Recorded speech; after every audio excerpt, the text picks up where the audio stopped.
p.m. and it's Tuesday night. I got my laptop on and I feel alright. I got a few joints to roll and my munch is made. I got my headphones on and I'm closing the door, don't disturb me. It's time to stand up tall and say some things about the shitty world that we're living in. The boys at Raconteurs News.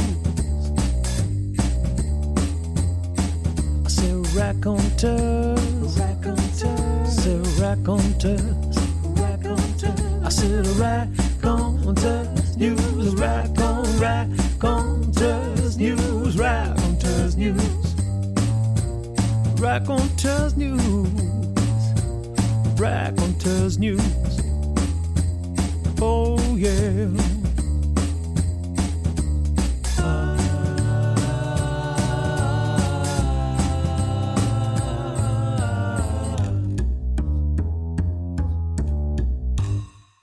Good evening and welcome to Raconteurs News. My name is Jason Holmes and I'm here to remind you that I need a new intro thing to say instead of the Aid Hardy thing because it's doing me head in. So if you've got any suggestions, pop them in the chat room and I'm sure we'll find one very, very soon, and something better than This World Belongs to Aid Hardy and not everyone else. So hopefully we'll have a bit of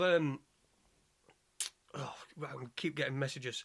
Sorry. We'll have a great show tonight. I've decided tonight we're going to be a little bit more casual because last night was so formal. We had the King on last night. King Kobaha, Calvin, Cornelius III, and talking about all things sort of South Africa and of course the sovereign state of Good Hope, so good luck to them. Also, we've got Larry Warren. He's coming up on the 22nd of January.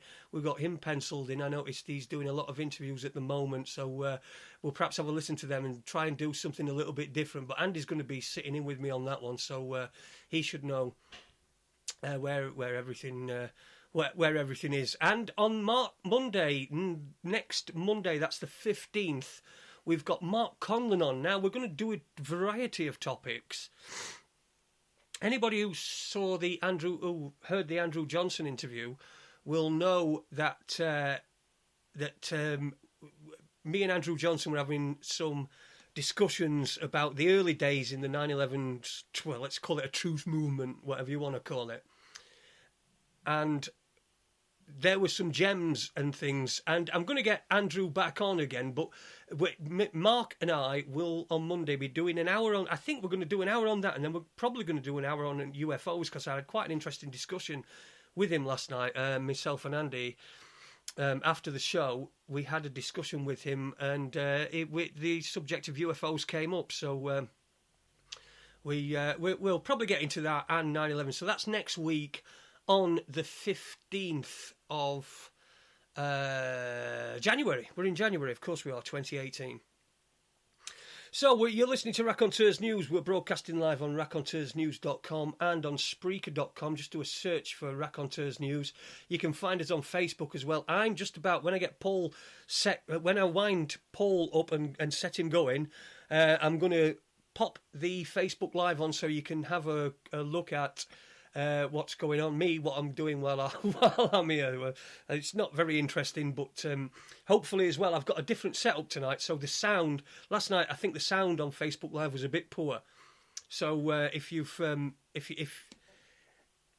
to have a look again tonight, just give me some sort of idea, some indicator of what the sound is like on Facebook Live when you do. It's if you go to my Facebook, it's facebook.com/Holmes2, that's HOLMES and the number 2.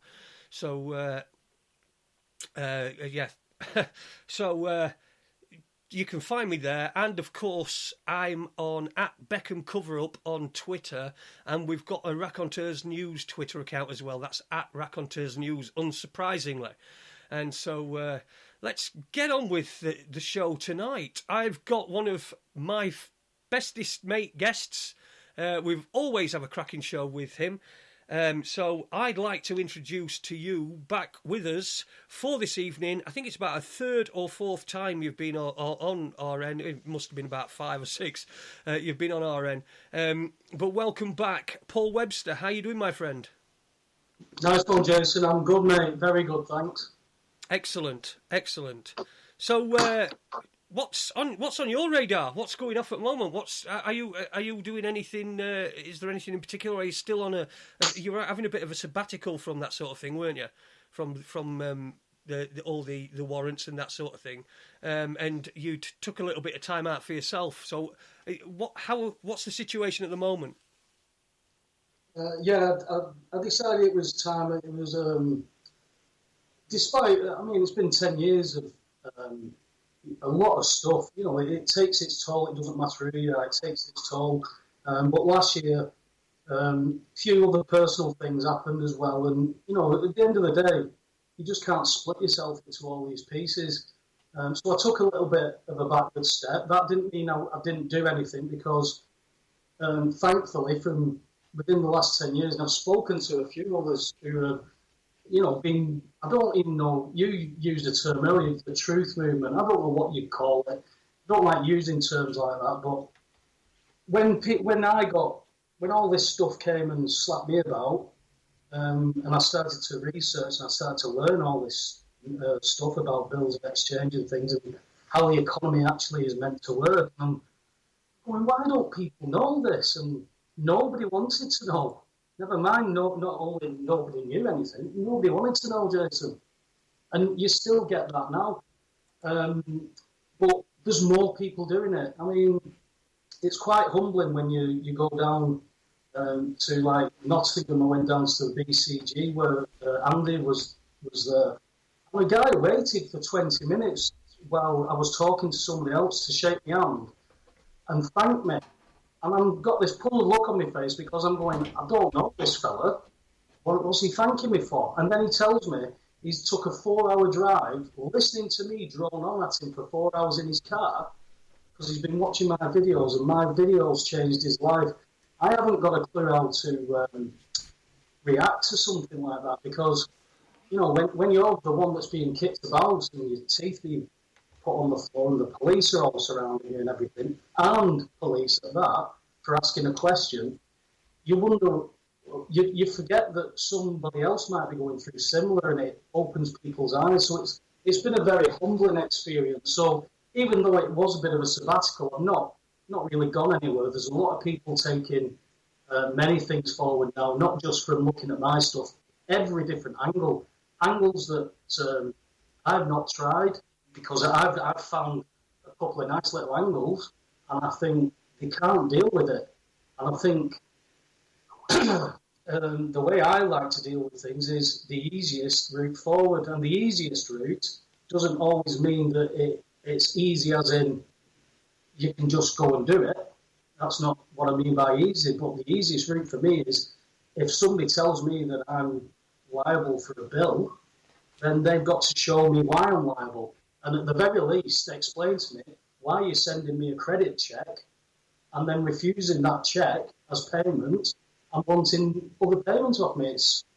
It doesn't make sense to me. So, yeah, you know, I've done a first stint with my stuff. I've got to a stalemate with a couple of things because it means I've got to take things forward. And it's money, it's time.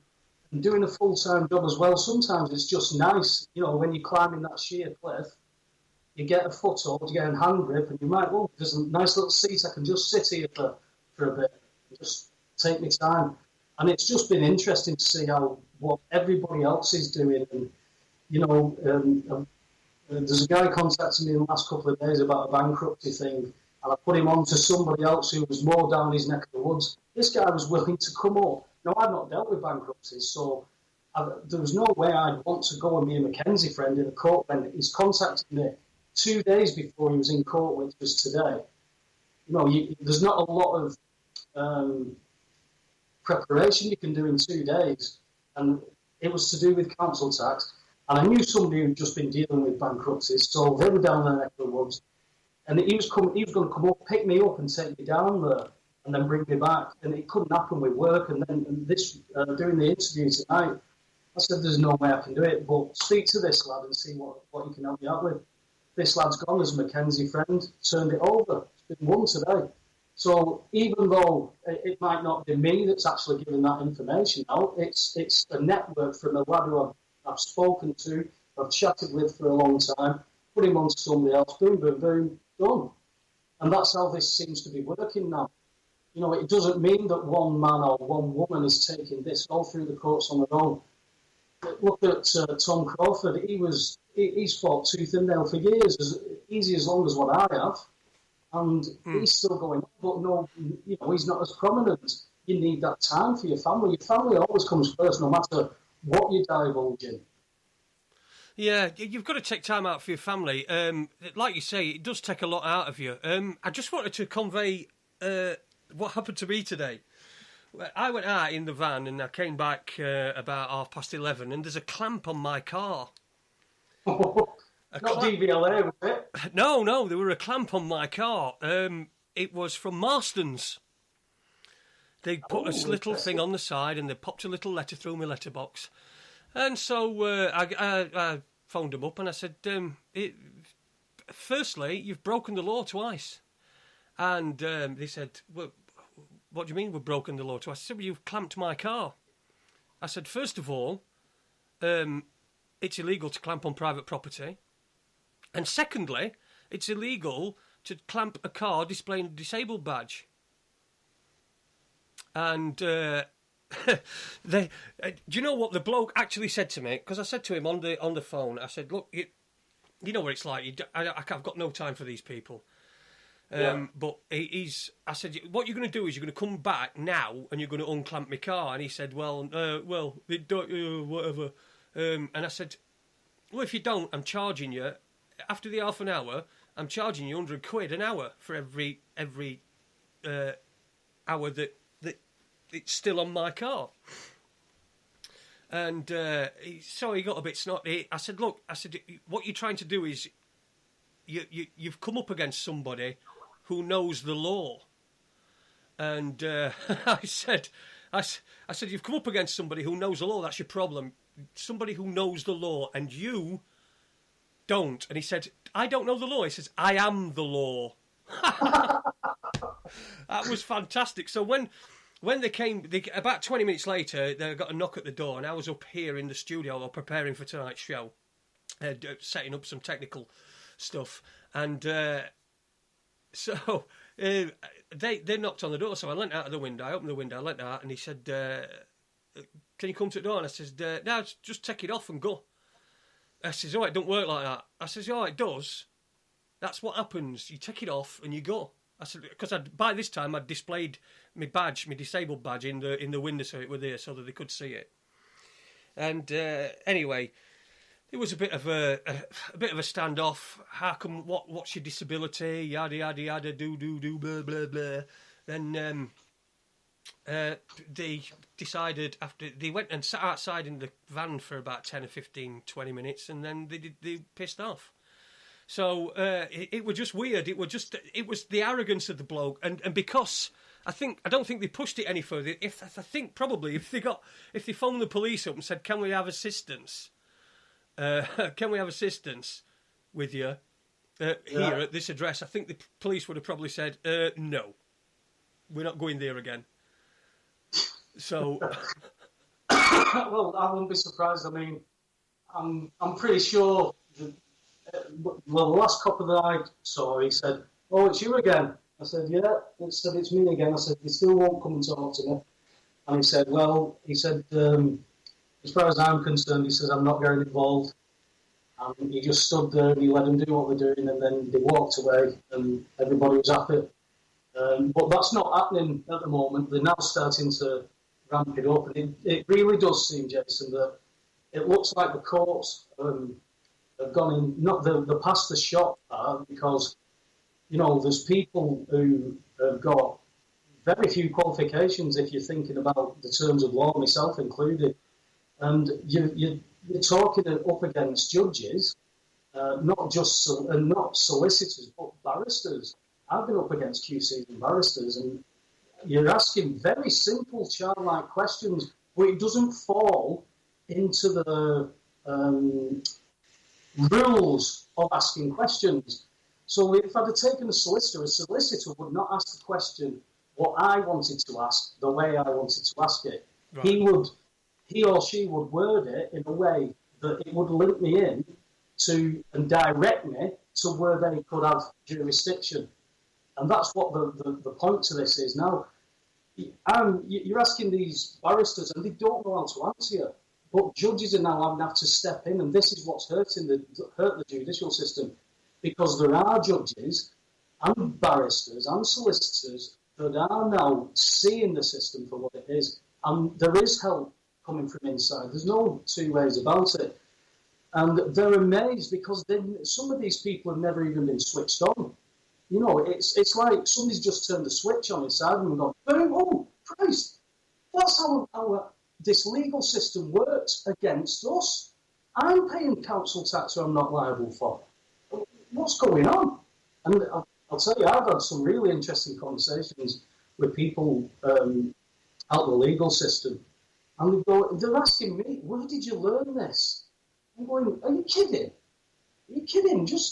You can find out how big Jordan's tits are within 0.3 of a second and have millions of hits on that. So why don't you just put bills of exchange? Oh, I've got a life. Oh, look. Oh, sorry. Well, you know that gas bill that you're struggling to pay for? You're not liable for it, and they'll send you the remedy. But, hey, you've got a life. You don't want to learn that.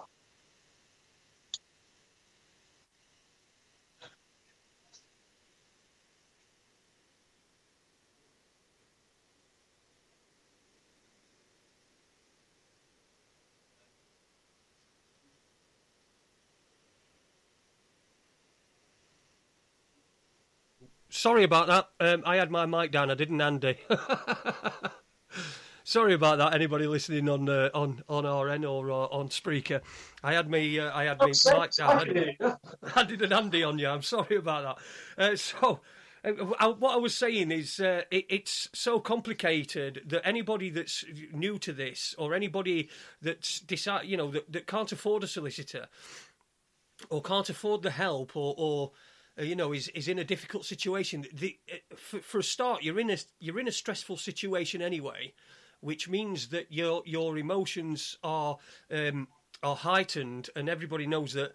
Well, not everybody knows, but it's a known fact that being in an emotional state means that you make bad decisions. It means that you can't think critically, and you can't concentrate on things. And it's really, really is understandable how people get themselves into the mess that they get themselves into because they trust the solicitors, not realising the solicitors are all part of the machine. That's exactly it. That's what I was saying. A lot of solicitors don't realise that they're playing a part in a machine as such, because as we're all being, as our parents, grandparents, blah, blah, blah, God knows where we go back to, because there's got to be a point where people actually realise they knew this, because, to bring in the Bills of Exchange Act and to have an understanding that your signature is now going to clear these debts, and they're not going to take what you earn as in what we call money, because they are your bartering notes, your promissory notes for you to go and engage in this system and promise to pay for something, and then whoever you promised, I'll accept that on trust, give you the product, and take your promise with some of their promises and promise to pay for something else. Promise and trust, that's the economy. There is no money. So for the signature to be put out, it's obvious that there is some kind of trust set up. Now, we need to find access to that trust. You've got to go back to 1666 and find out why we were all declared dead, what that has got to do with the birth certificate, and what it's got to do with that dead person always being guilty, and who wants the compensation.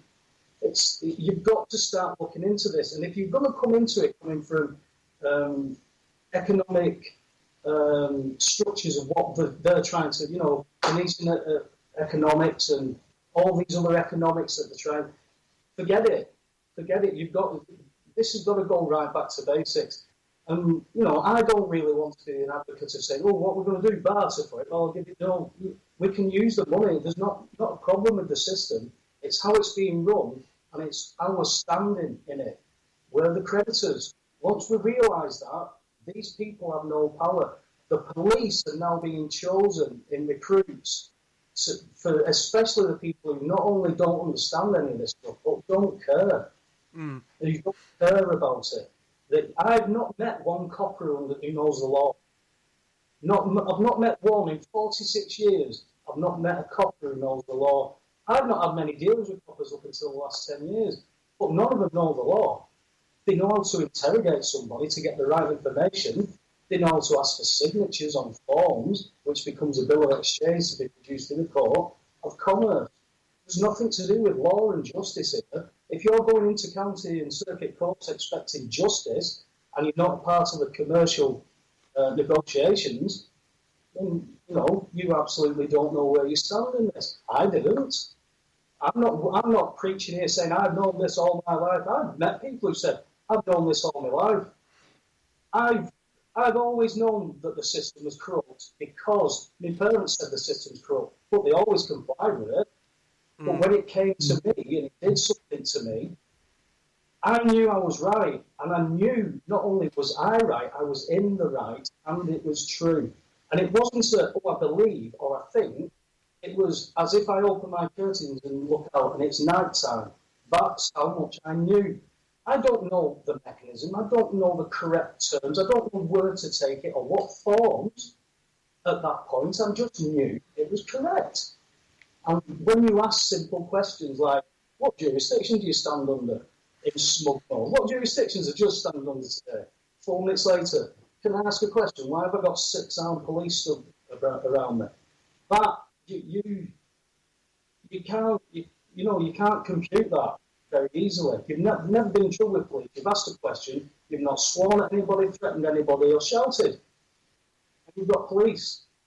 And that, like many times, I repeat myself, but 5 sessions at court, 5 hearings, over 30 coppers, video evidence gatherers, and armed response on the first occasion for a question of what jurisdiction does the judge stand under today to claim authority over me and my property. And we know now, because of the High Court order Ben Gilroy got, that these county courts and circuit courts only have jurisdiction over the commercial aspect, unless both parties agree before or during proceedings. That's it. It should be done top and bottom of it. Yeah. HM Tribunal Services. Do you want our service? No. Okay, thank you. Goodbye. That's how it should be. Yeah. You don't get the accused manager running out and dragging me in and pointing at a hammer and some nails and making me buy them. Well, that's what the court system does. They offer a service, but they're saying you've got to have it. That is not a free society. I don't even like using the words democracy, democratic, because that still means that 51% of people could vote against something I don't want. And I don't like that. I know good from bad. I know right from wrong. I don't need all this small government, all this large government that's everywhere. We need it not centralised. We need it brought back to the local jurisdictions. I look around my local town, and in my tenure, it's changed dramatically. I see more homeless people in my town centre when everybody knew the homeless man when I was a kid. You knew him by name because it was the same fellow. You didn't sit in. He had virtually chosen to do that. He lived as a hermit. Yeah, it was. Who knows whether he did choose? Did he end up in that circumstance because of these bastards? We'll never know that. But now you've replaced that one homeless man, and you've done it 100-fold maybe in some places. Yeah. We used to call them tramps, didn't we? Well, that's what we used to call them. And everywhere would probably have a one tramp that would hang about somewhere and probably keep in a bus shelter or have a little shack somewhere, perhaps on an allotment or something like that, but somewhere where they holed up and they lived, and then they'd roam about in the town in the daytime. And it's like you said, now we've got rows and rows and rows of homeless people. I saw a picture, I think, that was taken out of a hotel window in Manchester on Christmas Eve, and there was a huge line of homeless people. And it's in this day and age, this is. Back then it was 20. Back then, I say, like I'm reminiscing to distant memories. But back then it was 2017. But we're in 2018. Nothing's changing. I see these adverts on TV where it says there are homeless, homeless teenagers, and they tug at your heartstrings. But there's plenty of money to be able to. If they can create money from the stroke of a pen, then there's plenty of money for these people to have suitable accommodation, to have food, and to have a decent standard of living. And nobody in this day and age, in the fifth, I think we're now the sixth, I think we've gone down to the sixth largest economy on the planet. So why are there people living on the streets? You know, it's the sort of thing you see in... It's probably a worldwide epidemic because India's just overtaken us, I think, in the economic state, in the size of the economy, and I suppose they've got an even worse problem than we have. But I mean, they've been completely ripped off, haven't they? Well, there again, just look at that. Who's invested in India? It's it's not meant to be one of our colonies anymore, but it's been corporatised. All right, we might not claim it as a colony, but it's certainly one of the British Isles corporations, and we invested. Look at the space programme that the British public have donated to India, and you've got homeless people in food banks on these streets. They're only distributing our funds, right, to their corporations because we are classed as their employees, so we all work for the same. India's economy doesn't affect us, as in... if that does well, it doesn't mean we're doing well. It means the corporations and the owners of these corporations are doing well. And people have got to understand we are classed as these. You've got to understand that we're only looked at as paperwork, names and numbers on paper. That is it. It doesn't matter that you stand there saying I'm a man. You need that on paper.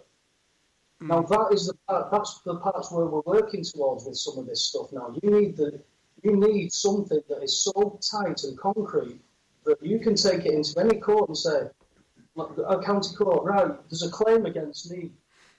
Where's the agreement? Where's the contract? Can you tell me what it is that you claim that I owe you? With me to be British Gas. Well, you've sent me this remedy. You've now got to take me to equity. You can't keep sitting in these piss-out county courts with dickhead judges and court clerks who refuse to answer your questions. I was in court in February. I think I might have told you this once, Jason, so you'll have to forgive me.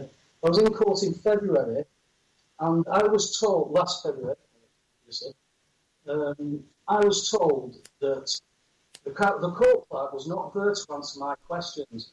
So I asked the magistrate, I said, do you understand the Bills of Exchange Act and what a negotiable instrument is and how it works? The magistrates, two fellas, said, we don't have to. So I said, right, as the court clerk, you must tell me whether you understand what I'm asking you, because you're going to advise these people to issue a forced entry warrant for no health and safety reasons, breaching all kinds of acts, including Section 2 of the 54 Rights of Entry Act.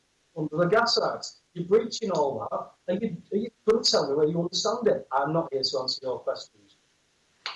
And that's all you get. And if you can deliver that to the right people, because I could go in with a rock-solid D. Yeah, going back to the point we were making earlier about coppers, police, they need a degree, don't they, to become a police constable? I think I'm right in saying. Oh, I think we might have lost Paul. Are you there, Paul? Looks like we might have got a bit of a issue. Are you there, Paul?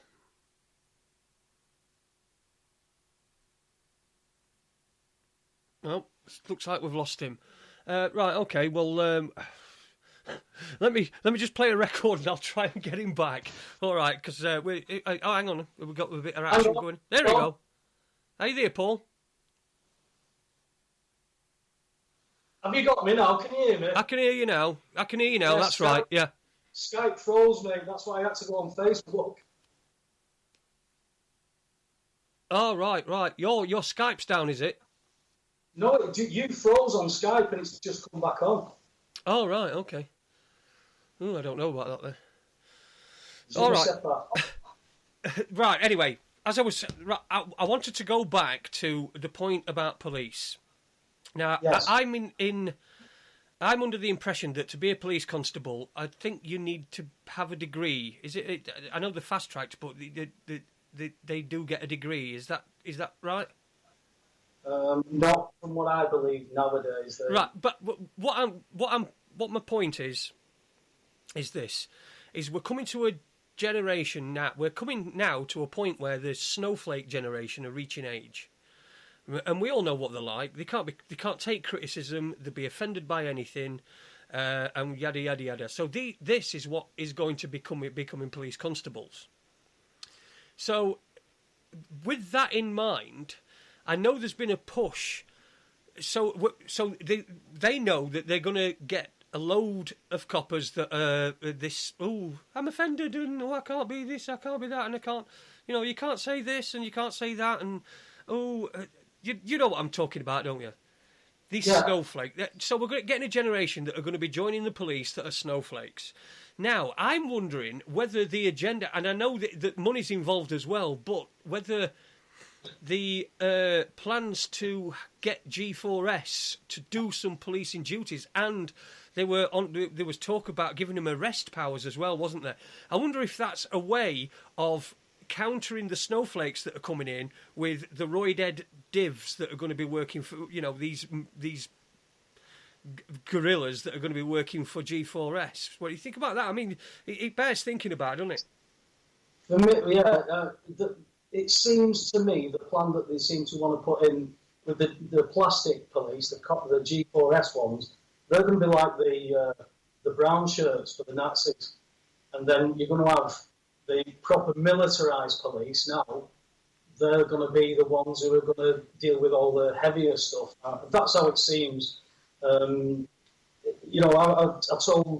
was telling a story about something that happened to me when I was about 8 or 10. It was around 1980, something like that. Early Sunday morning, my mum had a newsagent, so I was always up, one of the earliest of my mates. So I was out playing cops and robbers, aged about 8 or 10, something like that, playing cops and robbers on my own. About 9 o'clock in the morning, waiting for my mates to get up. And I'm playing outside cops and robbers with my gun. This gun just so happened to be a 357 blank firing Magnum replica, and it had blanks in it. So there's a 10-year-old boy with a 357 Magnum waking people up around his local area, and a copper comes walking up to me, and he says, "Hey, you all right?" I said, "Yeah, I'm fine." He says, "What are you up to?" I said, "Oh, I'm just playing. I'm waiting for my mates to get up so we can go and do something." He says, "Can I have a look at that?" I said, "Yeah." So he gives him this 357 Magnum, and he looks at it. And he goes, "Yeah." He says, "That's." He opens the chamber, he looks, and he's got about 2 blanks left. He went, "Oh, yeah." He says, "Oh, where do you live?" I said, "Oh, I just live on the front in the news agency." He says, "Do you mind if we just have a walk round so I can have a quick word with your mum?" I said, "Yeah." Didn't think anything of it. Goes walking into the shop. Door opens, my mum's doing the papers, and she looks down at me and smiles at me, and then sees this copper stood behind me, and the smile certainly got erased straight from her face, and she looks at the copper with this frown and said, "What's he done?" And the copper's laughed and says, "He's not done anything actually, Mrs. Webster." He said, "He's only playing in the street, but..." And as he said it, he places a 357 Magnum blank firing replica on my mum's shop counter and says, "I don't think he should be playing outside with this though." And she went, "Get in, you!" I didn't even know he'd taken that out. That was it. Now fast forward that 30 years. Yeah. That 10-year-old boy playing with a 357 Magnum, he's getting double tapped by some copper. Well, let's face it. That's the policing that's changed in my tenure. That's how much the policing has changed. From the local Bobby walking the beat who saw me, there's no phone calls about me firing a gun or anything. The police were just walking the beat, his usual beat, and he saw me, spoke to me mum, no further action, nothing. Now, everything is all about fines, and that is where the police are being taken to, as in understanding what they call law. You've called this man a name. He wants to prosecute you. What's your name? Fuck off. I'm not giving you my name so that you can take 2 pieces of paper to a courtroom and let some judge decide whether I should be fined because somebody decided they were upset I called them a cunt. I don't care about this shit anymore, Jason. It's sick. It's absolutely sick and petty. And I remember this where there's blamed as a claim thing coming in the early to mid 80s. And early 80s, I was involved in an accident at junior school where some builders had left about 20 odd pieces of angle iron propped up against a wall. And one lad knocked one over. They all fell, slid. One went over and went about half an inch into the side of my knee. Ouch. Not once did my mum and dad say, I'm going to go and sue this school. Not once. Never heard them mention it at all. If a kid sneezes and butts his head on the bloody desk now, there's £1,000 fine coming for the school these days. That's how much society has been engineered and changed. And people who have grown up with it, with me, can't see it. I mean, I've said to you before, Jason, I've lost really what I thought were good friends because the outlook on the world for me has had to change because whether people believe it or not, when you find something that is true, it will stand on its own. And when people start calling you names, you know that they've run out of argument. Mm. Yeah, of course, yeah. Right, well, I want to just say a few hellos to people that are watching on Facebook. Big hello to Sean Shepherd. He's an old friend of mine. He's been on before. Not on the show, but he's been watching on Facebook Live. So how you doing, Sean? One day I'll gear a message and you can come to football with me when my dad's not coming with my season ticket. Pete Austin is in there as well, and he's put up a article from the BBC that suggests, well, in fact, it's obviously fact. Police officer, well, not obviously fact because it's coming from the BBC, but obviously fact because we've heard it from different sources. But the police officers are not properly vetted. I think I heard something about this. They don't even have a CBR check, do they? So we can perhaps we can talk about that. I just want to as well say hello to everyone in the chat room, and I want to apologise to Super Leeds because I didn't get a chance yesterday to mention Newport County, and Paul Cott is in there as well. And I know he's a Leeds fan. So Newport County, well done to Newport County. Unlucky Leeds, but that's what happens when you get a Wednesday fan to pay marching on together on his radio show, and he's particularly not keen. So we got Andy in there as well. He's made the point that India has a space program and they're still getting aid. They get billions in aid, and so what we're essentially doing is we're funding a space program, but we're not funding the poor or the homeless of India. So that's a good point. I'll let you. I just want to just say hello, a few more hellos.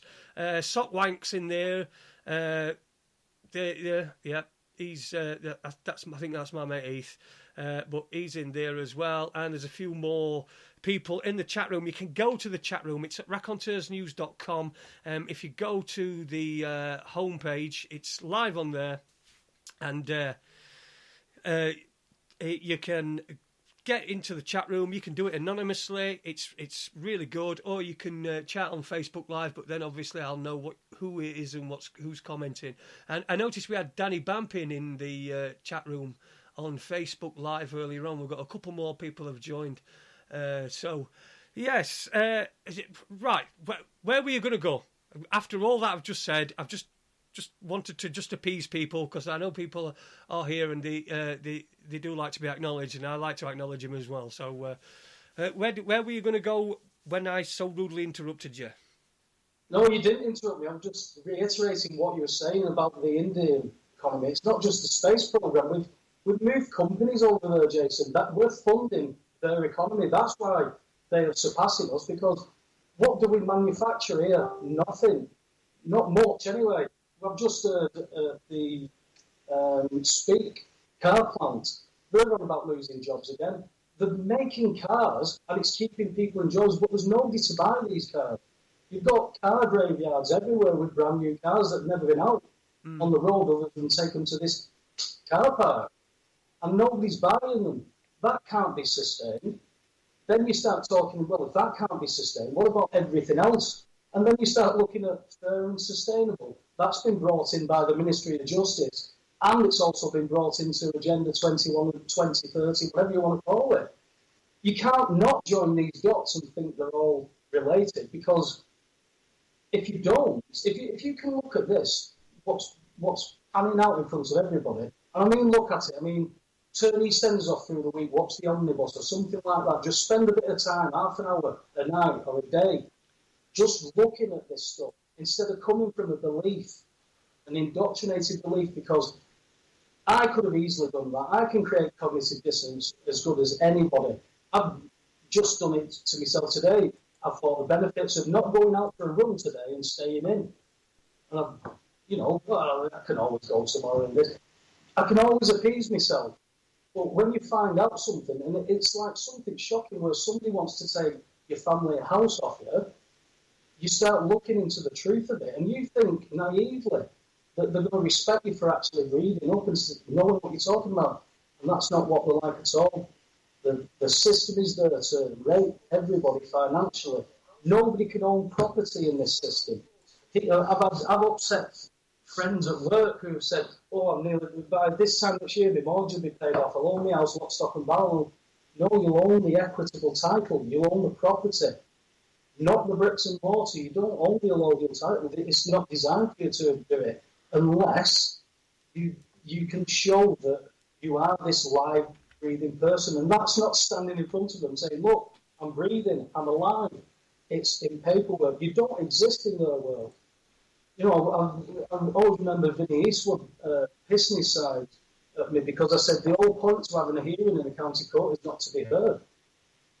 Because it's all paper. They're not going to listen to you. They'll listen to you to present paperwork, but once you start presenting the paperwork that they don't want to look at, well, that's when they shit themselves and they're calling for police and security and everything. And you've done nothing wrong other than you catching them with the pants down. Yeah. And you tell the police all this. Look, it's this. Look at the remedy. This is the joint gyro. Look, they can't break an enter because they've not got. We're here just to stop the breach of the peace. Yeah, but if they try and force entry and I stop them, you're going to arrest me. Well, yeah, you'll be breaching the peace. They've got a court warrant. It's not a court warrant. Are you legally trained? Well, no. Do you know what a warrant looks like? No. Well, how can you say that? But the problem is though that we've got such thick coppers that they. I don't like I don't like using that term, Jason. Because but listen, I do, and yeah, fair enough. I do like using that term because I think that's what they are. They're thick, right? They don't realise that when somebody tells them something, you're breaking the law. They don't go and check and say, right, am I breaking the law? We're doing this. What they do is they just continue and continue and continue on down, and the level of stupidity has gone now from just your general plod. It's they've got promoted. The ones that are the stupidest and the ones that will flout the law and do the worst things and seem to be able to get away with it. They're the ones that will rise the highest. So then we get right to the very top, and so who are you going to go to? It's just a complete self-fulfilling prophecy. It's been happening since the 80s, since Thatcher cut the education system. I mean, I'm very fortunate that I came through the education system and I didn't really take much notice of it, which has done me in great stead. I passed all my exams, but it's done me in great stead. So But I pretty much ignored it, and I was anti-school the whole way through. And you know, it's not done me any harm. I feel like I'm more switched on, and I'm more open-minded, and I'm more critically thinking than my peers the majority of my peers. But then again, it's not their fault. It's because they've been introduced and indoctrinated and addicted to these soap operas and these reality shows. So they just switch off, and who can blame them? Because they're stuck in a job that they probably hate, and they never want to, really don't want to go there, and they absolutely hate it. They've got the radio on, right, and it's some inane bollocks that's been spouted by some DJ who's not really a DJ, he's just a presenter, and he's just there reading a script, and all he does is go, in the papers today, what about the royal wedding, and all this sort of shit, and then play these songs that are clearly mind control songs. That song, what is it? Happy, 'cause I'm happy. Da, da, da, da, da, da. That's clearly because it's going to be played to people at work, and it's going to try to pop into their head that they're happy. Right? That's all it is. It's neuro-linguistic programming in music. So all these things are interconnected. And I think I've gone on a bit too long, so I think it's about time you piped up. Well, you start talking about pop music and stuff like that, and how the hertz, the megahertz is set at that hypnotic level to make you, it's like the TVs, the frequency that they broadcast puts you in a beta state. They put you into that. It's almost hypnotic. It suspends your belief. That's why this industry of Hollywood and the films, and it has so much capture for people. I mean, if I'd have got, I don't know, I don't even know who the famous pop stars are. Let's say it wouldn't be, she'd be totally opposite, but say if Beyonce came out and said, hey, your gas, water and electric are free, and look at this, it's a joint gyro credit check. Everybody would believe it. They'd all go and do it. But you can't get that information out, because then people might start asking questions about this bankrupt economy, and that you can only ever promise to pay, and what's this that we used to forgive debts every 7 years locally and nationally because it's not conducive to a good economy, because people when they're in debt can't go out and buy things. Well, it's not about that. It's about you to go out when you can't go out and buy things because you've no money. It's about getting into further debt by using your credit. What you believe that somebody is lending you something to pay them back, to help you out, and they're only actually facilitating your own worth. And as long as you keep believing somebody else owns your worth and is lending you something so that you can scrap for a living, then you're never going to break free of anything. Have I broke free? No. Have I always broke free? That would be like somebody just walking away with the house, the car, the everything, and just walking and sitting in the middle of a field in a different country, and then sitting down and going, right, what do I do now? Because I don't know anything other than this. So why? People tell me, you don't go to their course, don't participate in their system. Well, if I don't, and if I don't try this, because I don't know any other route, because the what has been termed now, even by solicitors and judges, what is free man of the land, despite that not being incorrect, you can't stand in these courts and use that. Despite, if you've basically got to bring it down to that, I'm a living man. What authority have you got over me? Am I your slave? Those type of questions are valid questions, but they were at a stage in time where they were no good. Like I said, police weren't even questioning stuff like that then. Now you've got police questioning. I know police, really decent people who've left the police because they didn't join the job for 95% paperwork and 5% policing. They joined the job to help people, to keep property safe, not to earn revenue for the main corporation. So you've got the good people leaving, the good people being forced out. Anthony Carlin does all the right things, defends his own property in court, knows what he's talking about, and the police sack him after he's sent to jail for trying to arrest a judge for committing fraud. All evident. So what's the point in just doing and walking away from everything? You've got a stake here. These people owe you. not the other way around. That's what we need. British Gas, I am not their customer. They are my agent. If I have a business, I am their customer. They need to take revenue off me. I am their customer. They are liable to get money from me to be able to zero that account and then take it off the commercial agreement side of the national grid. For the non-commercial agreements, such as me, they must give me the cheque because the funds are paid to them. They get access to the funds, but they can't settle my account. So under the bills of exchange, they take up two positions: the draw, the cash draw, and the drawee. So the funds are paid into the draw. As the drawee, they take those funds out. They cannot settle my account as my agent until I've authorised them. And I authorise them by transferring the cheque by endorsement. Ideally, back to how it should work is I take the bill with John Gyro attached to the post office. I sign the cheque. I sign my name, date, national insurance number, non-commercial agreement. They stamp the cheque, stamp the top part of the bill, turn the cheque off, put it in the cash drawer, give you the top part of the bill with a signature on it. That's it. It's settled. That's how it's meant to work. But you go into the post office and say, here's payment. Well, you've got to give me some money. No, that's payment. What? They're purposely not trained in the bills of exchange. I don't think you should be running a post office if you're not trained in the bills of exchange Act, because the bills of exchange is everything. You can't. You walk outside your door, you are on the bills of exchange. If you drop rubbish, what do they come up with? Hey, I need to fine you for that. What's your name? And what do they give you? They give you the receipt. They give you the copy, because they need the original to put into court as a bill of exchange. If they put the copy into court, there's no case to answer. If they don't get you to sign it, there's no case to answer. So they've got to go through this protocol, and that's all the police are trained in. And now they're giving it to plastic police, and these bleeding idiots who walk around saying, you dropped that cigarette 200 yards back, where's your proof? Well, I'm going to follow you around. I'm going to phone the police. The police turn up, so you better give them your name. You can't even ask me for my name without a crime.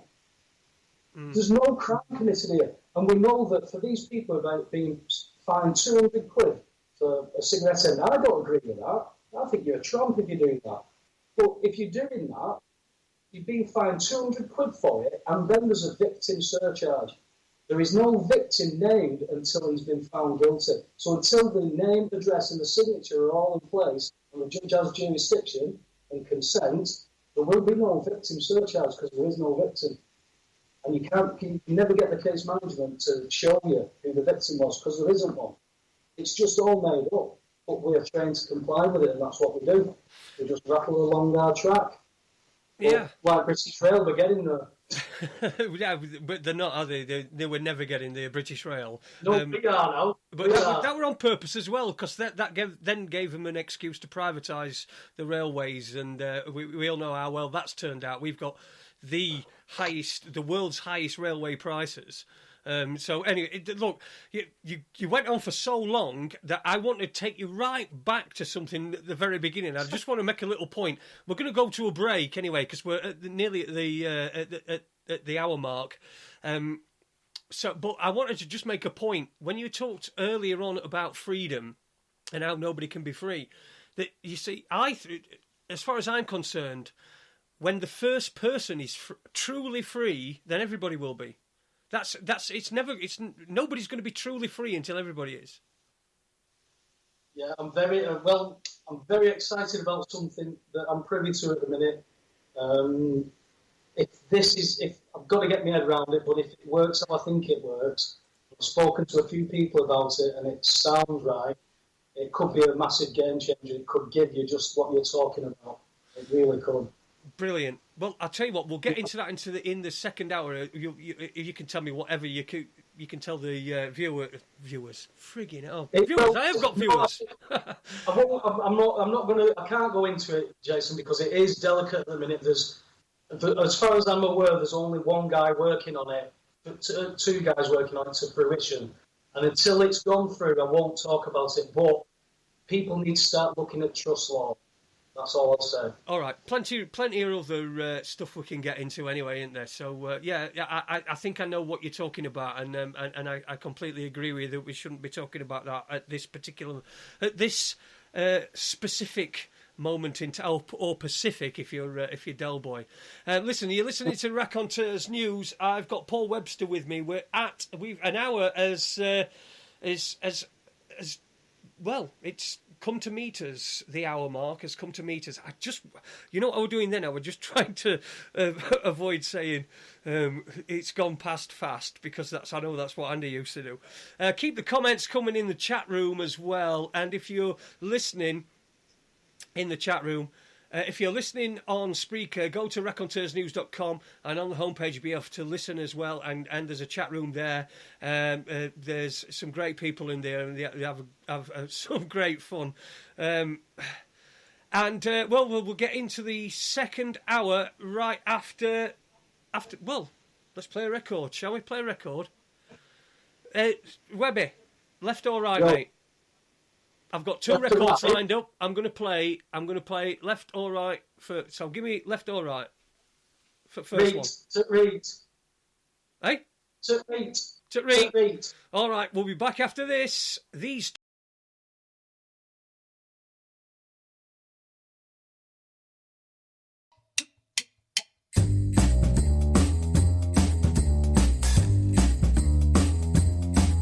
It's 7 p.m. and it's Tuesday night. I got my laptop on and I feel alright. I got a few joints to roll and my munch is made. I got my headphones on and I'm closing the door. Don't disturb me. It's time to stand up tall and say some things about the shitty world that we're living in.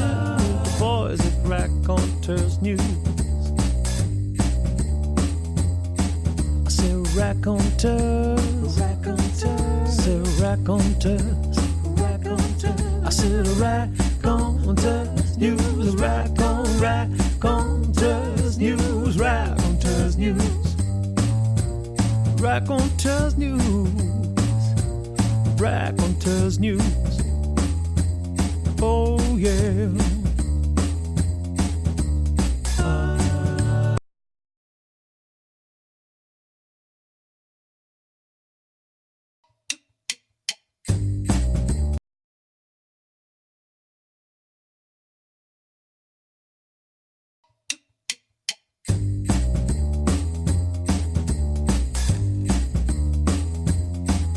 It's 7 p.m.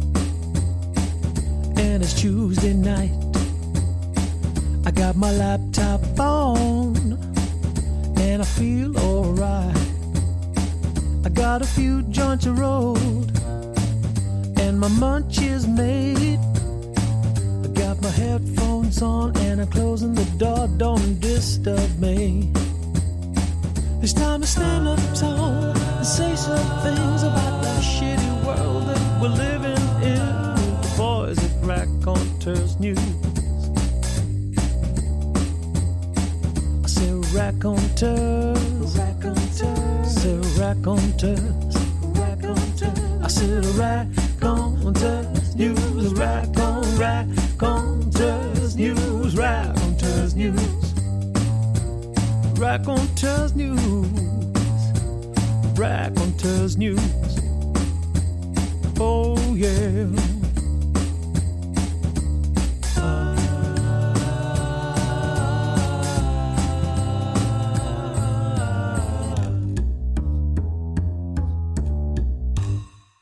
Good evening and welcome to Raconteurs News.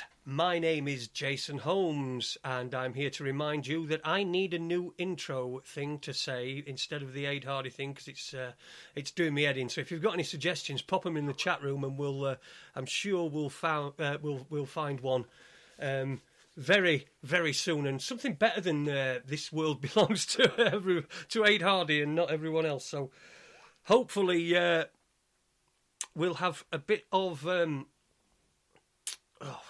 keep getting messages.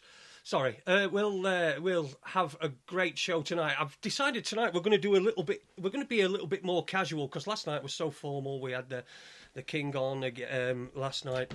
King Kobaha, Calvin, Cornelius III, and talking about all things, well, sort of South Africa and, of course, the sovereign state of Good Hope. So good luck to them. Also, we've got Larry Warren. He's coming up on the 22nd of January. We've got him penciled in. I noticed he's doing a lot of interviews at the moment, so we'll perhaps have a listen to them and try and do something a little bit different. But Andy's going to be sitting in with me on that one, so he should know where everything is. And on Monday, next Monday, that's the 15th, we've got Mark Conlon on. Now, we're going to do a variety of topics. Anybody who heard the Andrew Johnson interview will know that me and Andrew Johnson were having some discussions about the early days in the 9/11, well, let's call it a truth movement, whatever you want to call it. And there were some gems and things, and I'm going to get Andrew back on again, but Mark and I will on Monday be doing an hour on, I think we're going to do an hour on that, and then we're probably going to do an hour on UFOs, because I had quite an interesting discussion with him last night, myself and Andy. After the show, we had a discussion with him, and the subject of UFOs came up, so we'll probably get into that and 9/11. So that's next week on the 15th of January. We're in January, of course we are, 2018. So you're listening to Raconteurs News. We're broadcasting live on raconteursnews.com and on Spreaker.com. Just do a search for Raconteurs News. You can find us on Facebook as well. I'm just about, when I get Paul set, when I wind Paul up and set him going, I'm going to...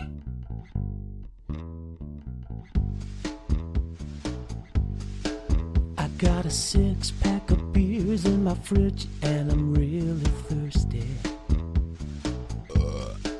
I got a big bag of crisps and a full box of Quality Street.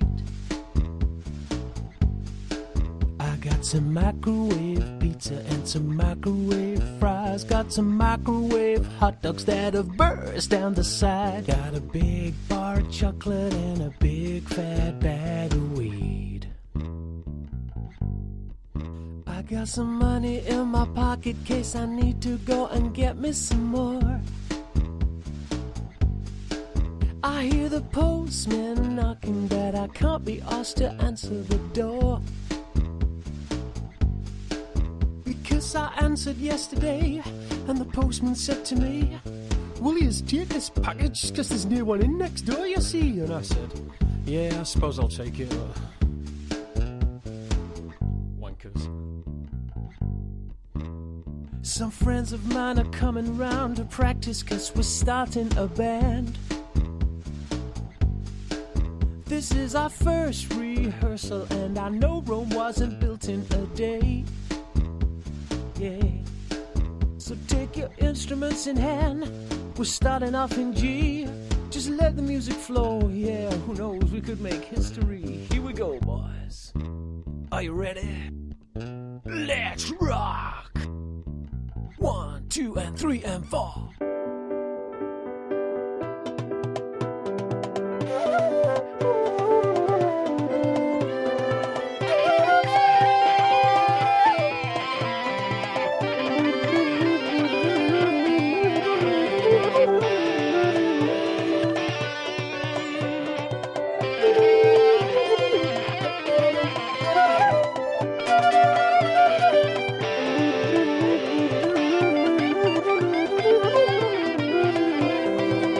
Wow, that was, like, different, wasn't it? I'll tell you what, let's never do that ever again. Ever.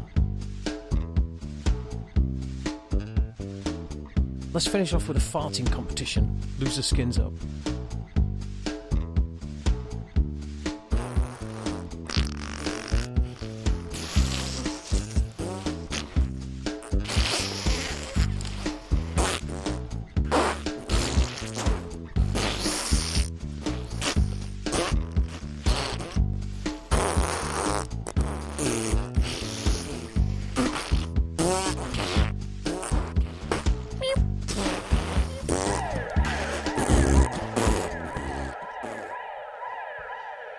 There's got to be something said for the old meow in the middle of the end of that.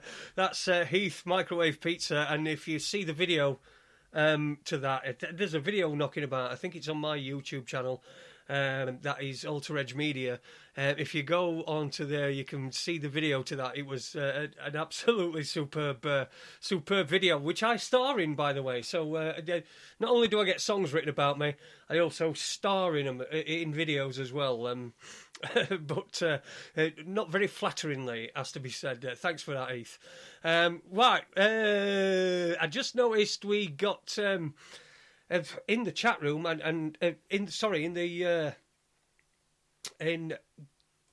Facebook Live, we had Terry Curran, Wednesday legend, was on there for. I think he was on for a brief moment. He must have seen me Wednesday shirt and had gone on his feed.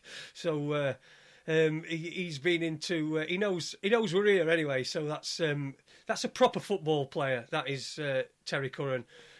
So Super Leeds and Toddy as well. Take notice. That's what a proper player is. All right, well, back to tonight. And we're on Raconteurs News. We're broadcasting on raconteursnews.com and on Spreaker.com. And if you go to Spreaker.com and search Raconteurs News, you will find our back catalogues on there. There's lots and lots of great shows. I was just thinking about some earlier on today. In fact, Andy reminded me of one. If you could put that in the chat room, Andy, what the one that you were talking about earlier on. Oh, I think it was Adi talking about talking to Pete. I think Pete Danby. Was it Pete Danby about the police and how they didn't have any CRB checks or anything like that. They weren't properly checked out, the police officers. You can find that anyway on raconteursnews.com. And also, have a look back at... If you didn't hear the interview yesterday, then what I suggest you do is you go back a little bit further and look for an interview which will give you the whole background with a lady called what's she called? Karen Smith. An interview with a lady called Karen Smith from South Africa, and it was giving us all the background it was all the background to the interview that we were going to give. That we're going to have with the King, which we had yesterday. So before you listen to the interview with the King, listen to the interview with Karen Smith, and that will give you all the background. You'll get a much greater idea of the real background, the real story of the history of South Africa. There we go. Andy's popped that in the chat room, so you'll be able to click on that. Do that one first, then do the interview with the King. They'll marry together perfectly. Karen was sending me messages last night whilst we were on with the King, and it's difficult to keep up, when you're producing yourself and you're trying to make sure that everything's all working, you're Facebook Living and all that sort of thing. So it was difficult to be able to add any of them comments, to be able to read any of them comments out. And also, I'd also like to make an apology. And this is not in light of, I'm not being a bell end and like a progressive and I'm all, I think people might be offended. I don't think people will be offended. But do you know what I didn't do last night? I didn't mention the King's good lady Queen. And I know that she does a lot of great work with him. She's there at his side and does some great work, and so I apologised to them after the show last night, and I said that next time that we have the King on, we will make sure that we get the Queen on as well, and we'll be able to get double the amount of information. So anyway, we'll get back to tonight. Webby, how you doing, mate? Good man, good. Did you have a good comfort break? I always have good comfort break. Hey. Excellent. All right. So where do you want to take this next? Because we were talking. You don't want to talk about you don't want to talk specifically about what you were doing, but you do want to get the point over to. I don't want to kibosh anything for anybody. It's their babies. I'm just privy to a bit of good work what ordinary, honest, hard-working people are doing. It never ceases to amaze me. Out of all the people, because I'm really not enamoured with 3D people as in general. It's to listen to the conversations that I used to have myself going around. The likes of Asda and stuff like that, saying, "Oh, did you see what happened in East End?" and all that rubbish. And when people just can't quite see how close, I don't even know what the correct word is, Jason. Trouble? Would you call it trouble? Would you call it utter destruction of the nation and depopulation? You can't give people all that information. It's too unreal for them. Yeah, of course it is. So I try and give them little bits and. The people I work with, they can't get away from it. And people have gone from being completely ignorant to everything to knowing things. I mean, you mentioned you're going to have a show talking about 9/11. But only 18 months ago, a fella who got swapped to a group that I was on at work. And he was saying, you post a lot of 9/11 stuff, don't you? And he said, do you really think, blah, blah, blah. I said, you need to just look at it, mate. I said, I can't just keep... I said, there's so many anomalies about 9/11 that I've probably forgotten more than I could actually tell you. You need to just take some time. Anyway, the next day it was arrest day, and on, I think it was Netflix or something, he found 9/11 documentary, and he put it on. It was an hour and a half. He come in the next day, Jason, he went, how the hell did they get away with that? He watched the documentary. He said, Webby, when it happened, he says, we saw it obviously live on TV, bang, bang, bang, all these planes and destruction and everything. He said, but I had kids, one was 2, one was 4. He said, I was working full-time, Mrs. working full-time, 2 kids. He said, I didn't get time to start thinking about stuff like that. He said, but it's quite clear that there's something not right. I said, I know, and I said, 2 invasions have been based on that. I said, people are quite easy to make it be okay for that to happen. Millions of people marched against that war with Iraq. They were just ignored. It's exactly the same as what they're doing with the court system. That's why you've got people who are working about the Constitution. There's a British Constitution. That needs to be brought forward. Grand juries, we've got the remedy to all this stuff in common law, but you can't find it. It's been hidden away from us. You can't just go to a court. I should be able to go to a court right now and say, open your court. Open your court. Who's your duty judge? I want the judge here now. Because that's our courts, but that's not our courts. That's what's been taken away from us. We cannot go to these courts because people who work at these courts are taught that's not how it works anymore. It is how it works. That's what's got to be enforced. That's why I take my hat off to everybody who's doing different angles from accepted for value, transferring a check, to constitution arguments, to freeman arguments. Everybody's clogging up the system. Police are being under Section 26 under the Criminal Court and Justice Act. They're to read Section 26 for the first time. I gave it to a copper in March last year. And he said, they never told us this. He said, they're not going to tell you this. He said, why would they tell you something that would stop you doing what they want you to do? And that's exactly what you did. You caused a breach of the peace by putting your hands on a gas warrant officer and using your weight to push him past 2 people who were on private property. I said, if this man decides to prosecute you, I said, you're facing 7 to 14 years custodial, depending on what the crime is. I said, that's what you're facing. And you're saying they've not told you that. I said, but you just acted on that. If I'd have stopped you, you would have arrested me. Yet you're the one breaching the peace. And you can't say it to them plainer than that, Jason. And when you say it to people, a lot of my friends, I could say, people I work with, and friends and family, are all ignorant to a lot of this stuff. But when they sit down and talk to me, they have no argument because they've got nothing to come back with, other than, you're a dickhead. That's where they'd have to put it off. If they can't argue it, they'll call me a name. Some would do it in jest, but some get very, very upset. People don't like to think that they've worked 25 years to pay for a house that they don't own. People don't like it. But it's a fact, because that's not how the system works. Well, just do everything.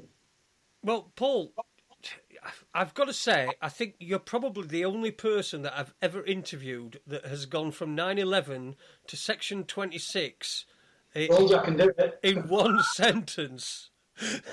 In one single sentence.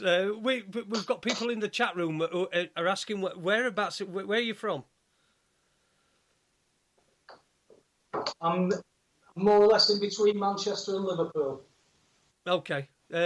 Come on. I did. Give me a town, at least. Lee. Lee, right. So you're Lee, so it's not far from Wigan, that, is it? You swear at me one more time, Jason, I'll end this call. All right, then. All right. Okay. Well, we've got people... Somebody said, is he from Wigan? And somebody in the chat room said... I'll tell you what, anybody else says that, I'm going. Somebody else said... And they've put, I'd have guessed Blackburn. But that's even worse, isn't it? Lauren Cake and Blackburn. Lauren Cake. Yeah. I have lived in Blackburn, though. We used to have a pub in Blackburn many years ago. Oh, I go to Blackburn regularly. Regularly, I go to Blackburn. Blackburn. Good place. Ashton Burnley. We had a pub on Ashton Gate. Oh.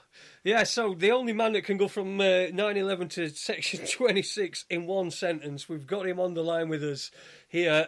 It's Raconteurs News. You can hear us on raconteursnews.com. Go to raconteursnews.com and get into the chat room and see what's going on in there. I can see, and also we're on Facebook Live as well, where you can see my ugly mug. And Colin, I'm going to get Colin to give a wave to everybody that's watching on Facebook Live.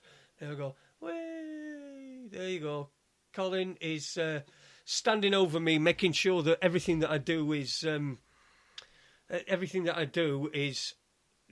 within the Raconteurs News constitution, which is basically don't be a cunt, and I'm trying not to do that.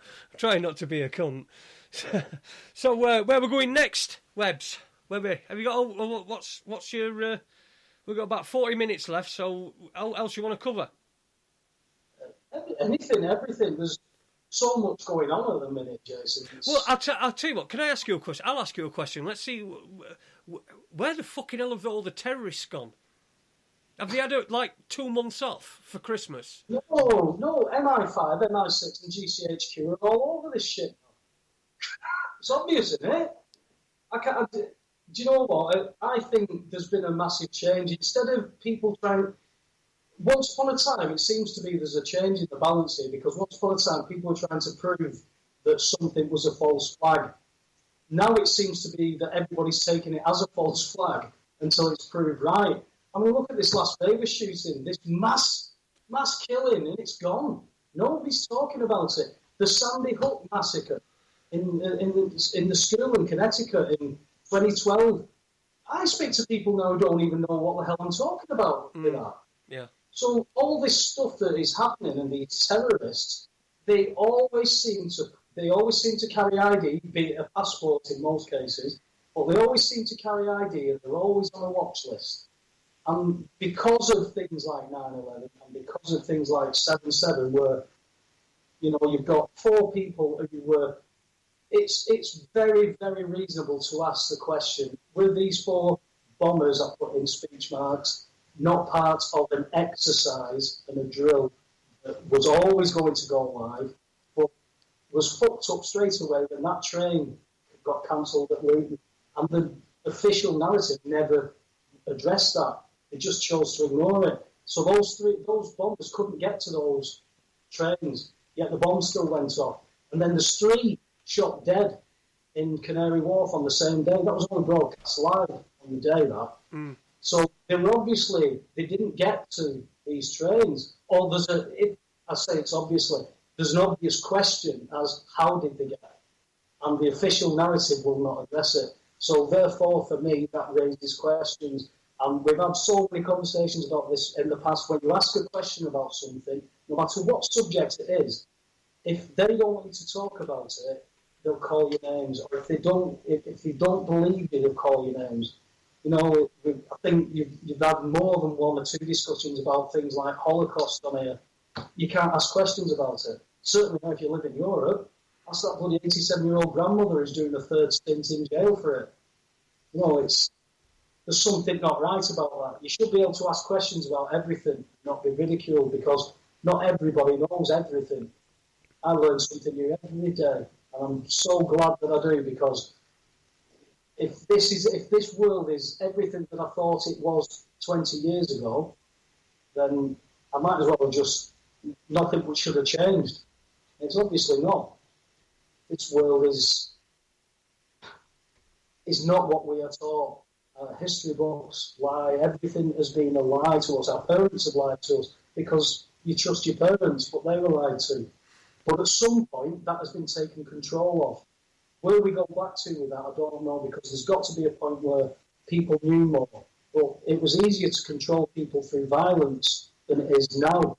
But look at what they're doing. They've wrapped a society into a desperation where you're now arguing with each other. I mean, my local town, we have... when you've got charity shops closing down in your town, Jason, you know that you're being shut down. You know, people may think because there's still food in Asda, there's nothing wrong. It's just one of them. The economy's not great, so things shut down. These are charity shops that shut it down. Well, I've got to agree with that. Paul, because I've had a bad situation with a charity shop recently. I went into the British Heart Foundation shop and I told them that I'd had 2 heart attacks, and apparently that doesn't get me any free stuff. Well, you've got to pay back, Jason. Bloody hell, they've saved you. You've got to pay back. But if they're collecting for the British Heart Foundation, you know, I've got one and it's crap and it breaks down every so often. So at least I should get a free sideboard or something. Surely. Listen, that's what they're collecting for. How can you ask for a free sideboard when you could be challenging the CEO of the British Heart Foundation on that 6th holiday in the year? You could be challenging that just by taking that sideboard. But now, you wouldn't want to do that, would you? Well, no, I wouldn't want to see. I wouldn't want to see a CEO of a charity not be able to take his 6th Bahamas holiday of the year. It's tax exempt as well. God, Jason, you just don't fit into this system in society. It's all there. No, do you know what? I don't. There's like a local site for us, and you know, like there's a language around here. You've probably got it in Sheffield, where you're from. You know, where your grandparents and your parents would have sayings, and they'd speak in local colloquial language. So I'd be like describing something as a kid when I'd describe it to my granddad, and halfway through, my granddad might be confusing what I'm talking about, and instead of saying, "What are you talking about? Could you explain it more?" He'd just go, "Tonabert, all one word. Tonabert means what are you on about?" Yeah, Tonabert thee. Tonabert, or at Tory to what? Nobody uses this language anymore. It's more, I'll tell you, if you've not got a Manc twang in this town, you've got Polish or Romanian. And that's how much this town has changed in 20 years. Well, that's not being discriminatory or racist or anything. That's a fact. I walk down my street where I played as kids. I go and visit family in the town where I used to play as kids.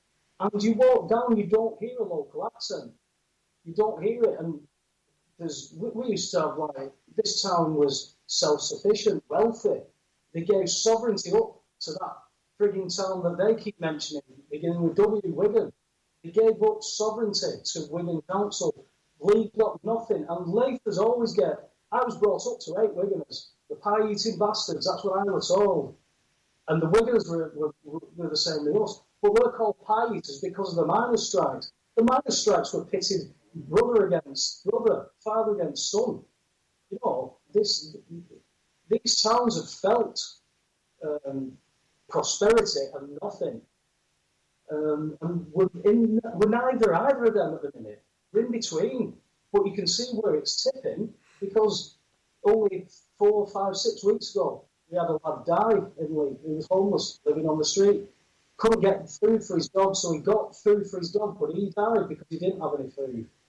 Now, I've seen people, Paul, saying, good riddance, that's one less beggar in the street. People don't realise that they are 3 parents away from being next to them in a sleeping bag. That's if they're lucky. That's what's been bred into us, though, isn't it? That's what's been conditioned into us. It's look at the things that you have on TV. Everything's competitive. Everything's stabbing someone in the back. Look at the soap operas. Somebody's stabbing somebody in the back. Somebody's having an affair. Somebody gets murdered. Somebody does this. Somebody does that. And game shows now these days. I went on a game show. In 2008 called Golden Balls that Jasper Carrot was presenting. And the idea of... Sorry? You've got to find a link to that for me. I'll try and find one.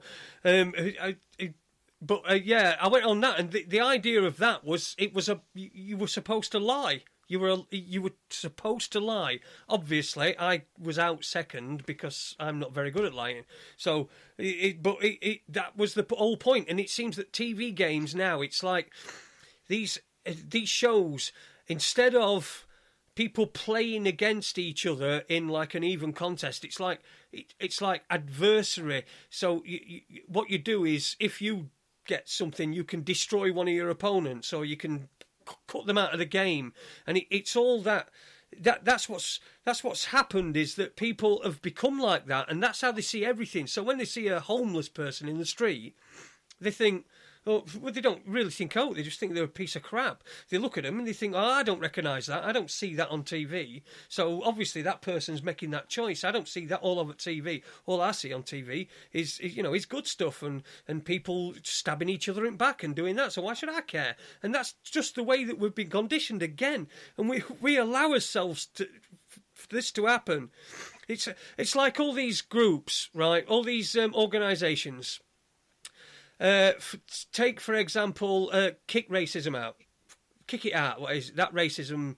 That racism charity for football. Kick it out. And they're always having campaigns, and they're never going to get rid of racism. So what they might as well say is, right? What they might as well say is,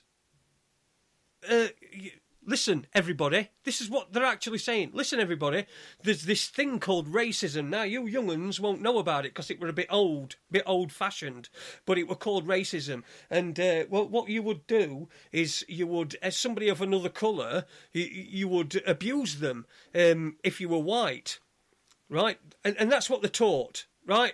So they're taught that. If you'd left these kids alone, and they didn't know about it because there weren't these stupid campaigns, because there should just be one campaign. All this, transgender people, LGBT, and then there's racism, and then there's the Jewish community, and then there's there's this Jewish council on whatever Jewish relations or wherever, and there's all these people all sectioned off, and they've all got their own agendas, but they could all be encapsulated into one group, and the one group could be called "Don't Be a Cunt," and that's it. It's all solved.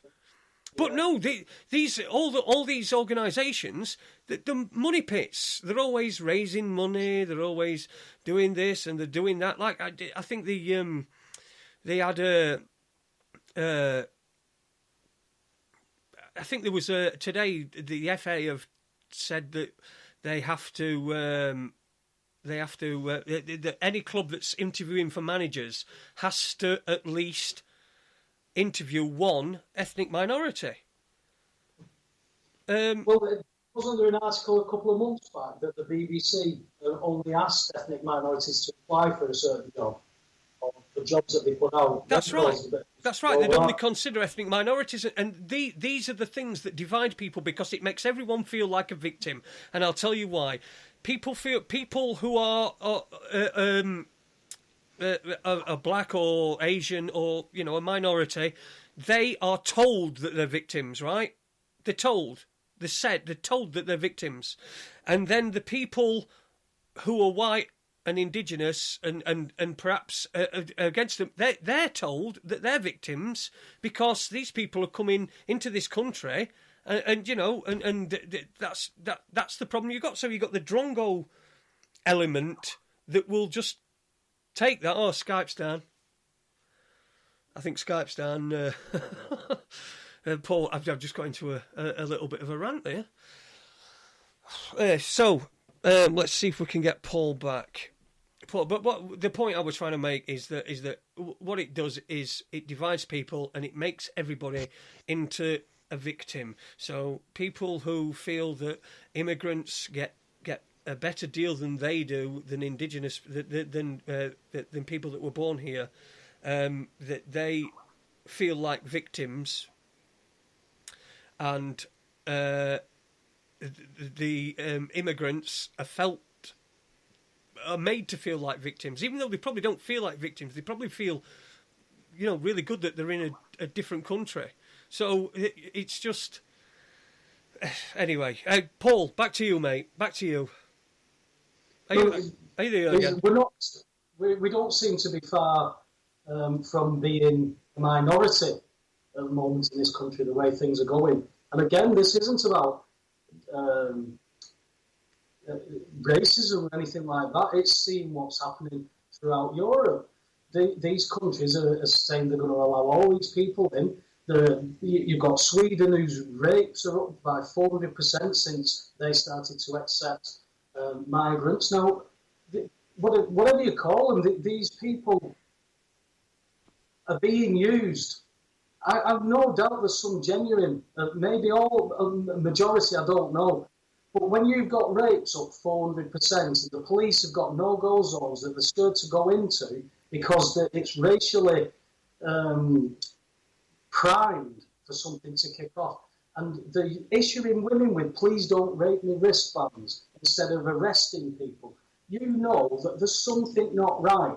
Why have all these United States of Europe decided to all pull this policy in? And why are the countries all going to rat shit? You've got to be stupid to think that there's nothing that's being arranged about any of this. If you want to look just straight at what they're calling like the fundamentalist Islamic jihadists, whatever you want to call them, the imams who promote that are stating that they will breed white Europeans out of existence. They will come into Europe through migration and they will breed with our women. You've got imams saying that. That's not racism. That's a fact. Is that every imam? No. And that's where people get bogged down. People hear one or two things about a certain subject, and then they base the belief system all on that with those two things. If you can't keep an open mind, then you're not going to keep up with this stuff because they are changing, they're moving the goalposts every single day because people are onto them. They know that the time is up. It's just how much longer can they hold on to it. And, sorry, I keep doing an Andy tonight. I don't know what's wrong with me. Perhaps it's the spirit of Andy has got inside me. I keep muting my mic and then talking and it not coming back on, not having it back on. Yeah, what were we just talking about then? What were we just on about then? I had something because I started talking, but now it's gone. This is a great night, It's a good interview, isn't it? I've had Skype problems and everything. I've never had this kind of stuff. Oh, that's awesome. Awesome, mate. Awesome. No, we're talking about the migrants and the imams, and it's not about racism. It's about people being used, and they're giving it to people who are... The information's being picked up by people, and the mass majority of people were, or maybe not are so much anymore, but were ignorant to the fact. They're brought up by things that you're taught. As you said, racism is taught. A white baby and a black baby will not look at each other, oh, I don't like you. It doesn't work like that. So everything could be changed. When you were talking earlier about people working for each other, helping each other, you're talking about what people say is a utopian society, where I would go and do my job, you would go and do a job for the community to help out, providing that you had your house, you had a car, you had your gas, water, and electric free, and you didn't pay for anything. You would contribute to the community. People say, well, no, people sit around and do nothing. Well, those people get fuck all then, apart from the basics. If you're not willing to help out or do something, and you want to just sit around while everybody else does everything, until we get to a point where technology makes every man and woman redundant, so that you get up in the morning and go paint a fucking picture in a field if you want to. People say, oh, that's a utopian society. Humans aren't like that because we're all animals at base of instinct. No, we're not. Maybe a baser instinct, but we've got to a civil power where your mum and dad go, hey, that's wrong, this is right. Providing we get the right and wrong stuff correct, and parents are not under so much fucking pressure from everything, maybe people will actually become better parents. Maybe communities will re-establish themselves again. Because I know for a fact that communities in the last 100 years in my town have been shattered. They've been absolutely shattered. Statistically, you can even point to it in America where they've said there are too many whites in one area, and they've physically evicted whites because they want to mix the races, because they need them mixed, because then it keeps a panic, because the blacks are suspicious of the whites are suspicious of the blacks, causes racism, causes argument. Bingo! We've not got time to see what is being stolen from them or anything like that. But they're doing that, Webby, and at the same time, they're closing down any opportunities for people to voice these sorts of opinions, because we've had a you can't help it. We've had a bastardisation of our language. It's been completely turned upside down. It's war is peace, and the peace deal, and Israel are defending themselves against Palestine. It's just absolute fucking nuts. And what we got when the Iraq War started, I noticed that the word victim was replaced with the word hero. I think I've mentioned this before, but I think it was about the time.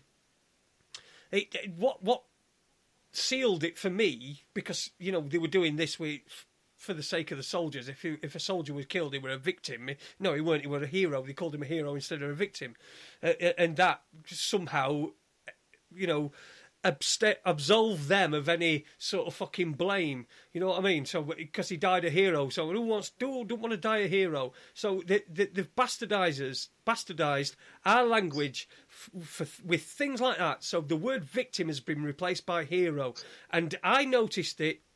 That when it wasn't in a military context was when that Derek Bird, where apparently supposedly went nuts around Cumbria and shot a load of people, and there was this guy who was a rugby player, and he was up on all he was doing. He was up on some big ladders, and he was cutting a hedge. And as I suppose this how the story goes, the shooter went past, saw him, pointed out the window, and shot him, and he fell off the ladder and died. Obviously, now in the papers it said.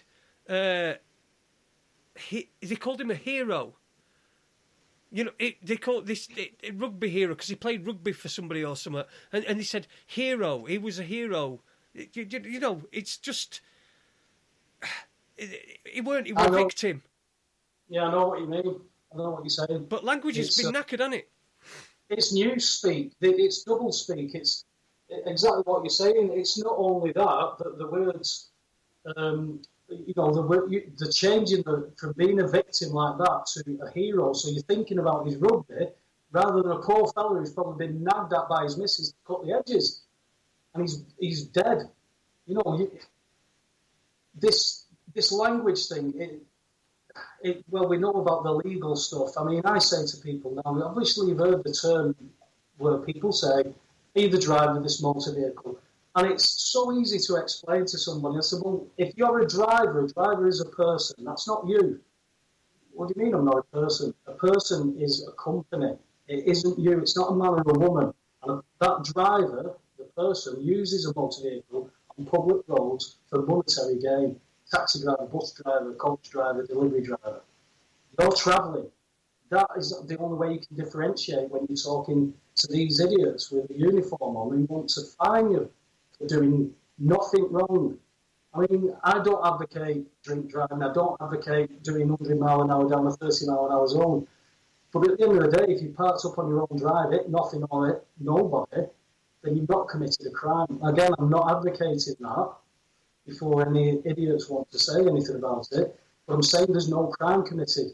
And that was the beginning of where this minority report type justice in speech-mark system is going to. They want to start arresting people in case they do something. Where do you think the Facebook fucking rules came in? You know, you can't say anything on Facebook because the people, I know people who've gone to jail for Facebook posts. Well, you're making a mistake there. There's only a certain way that they can do that. It's in a courtroom through your consent. Now, whichever way you think best is to stop that, or if you can't stop it, I don't know. But that is a crackdown on free speech, which is what you were just talking about. There's no free speech. Everything has been bastardised. You can't say anything. No. The PC stuff, I really can't get over it. I seen a picture posted earlier on, and it had two little kids advertising H&M fashion wear. Oh, it's called. Have you seen it? Yeah, it's ridiculous, isn't it? They've got a little black lad with a green jumper on saying cutest monkey in the jungle or something like that. Yeah. People are absolutely losing their mind. But I was brought up with grandparents who say, "Oh, you little monkey, come here." You know, it doesn't mean what it means to some people. And people jump on this bandwagon. It's what you were saying. You refer to them as snowflakes. These people have been brought up with all PC stuff. They can't see beyond that. No. So what they've done is they've been programmed to actually, what do you call it? Not delete yourself. They get triggered. They get triggered. No. They hear something. They think somebody might be offended, and they get triggered. So what they're doing is they're being offended on somebody else's behalf. It's not even all to do with them. Listen, I've got a couple of comments I want to read out from the chat room. So we've got a bit of a Lancashire-Yorkshire thing going on here. And I'm a bit split, really, because Super Leeds, who's obviously batting for Yorkshire, he's put, "I don't like Sheffield Wednesday fans or Lancastrians." So there we go. And Super Leeds has also put, "Can you ask him to speak English, please? The King last night spoke better English." Well, I don't know what Dirty Leeds is on about because I'm not a Lancastrian. So he needs to get his geography right for a start. Dirty Leeds. Oh, I absolutely love it when we get a bit of banter going on in chat room and with a guest. Oh, dear me. Right, we've got 15 minutes left. Oh, bollocks.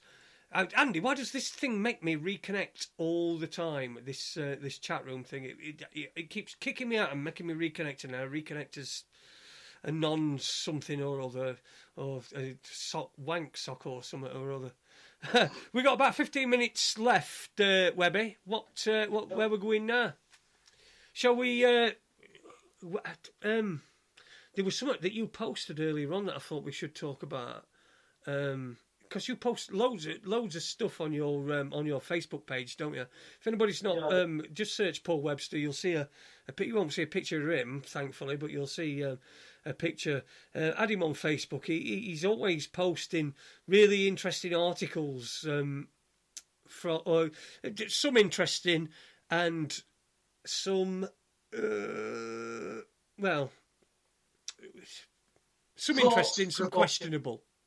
Thought-provoking, I would say. Thought-provoking, yeah, we'll go with that. I like that. Yeah, we'll go with that. We'll go with thought-provoking. But so, what interesting things have you come across recently? Because I'm sat here. I've had a joint. I can't think it out. I know. I can see the blankness. I recognise. I've had a joint. Yeah, come on. I knew you were on, and so I knew it was going to be an easy night. Last night with the King, I didn't have a joint until until after I got rid of him, actually. But you're just thinking what's in your cupboards now, what you can eat, aren't you? Do you know I don't get munchies? Do you not? No. It's interesting. I think there's a lot of the cannabis stuff. There's a lot of the cannabis stuff coming out that I've seen recently. A lot of people now trying to go legit. Oh yeah, listen. Can I just THC. interrupt you there, Paul? I did hear an interview on 5 Live today. It was quite interesting because this is BBC Radio 5 Live, and they had a woman on who'd declined chemotherapy and treat herself with cannabis oil, but they kept saying CBD, and they kept saying CBD when it's actually THC in it that uses it. But she kept correcting him. But there was an interview on 5 Live today, which I found really fascinating because they don't usually touch out like that. You know, she'd refused chemotherapy, and she'd done it this way, and the tumour was shrinking and shrinking and shrinking. So I'm just wondering, because she's had a bit of exposure, I wonder when she's going to just suddenly drop dead because it's grown exponentially overnight. What you think it will have grown, or? No, I think that because it was such a good interview. It was such a truthful interview. I'm just wondering, because she's had so much exposure, does that mean that they've inevitably got to debunk what she's saying by killing her? Well, I suppose.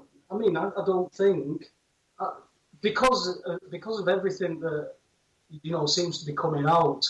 You don't seem to be able to keep one belief system. You've got to keep an open mind. So I couldn't rule something like that out. But I think the opposite is going to be in effect. That I think they can't stop this stuff coming out now. There's so many people doing it.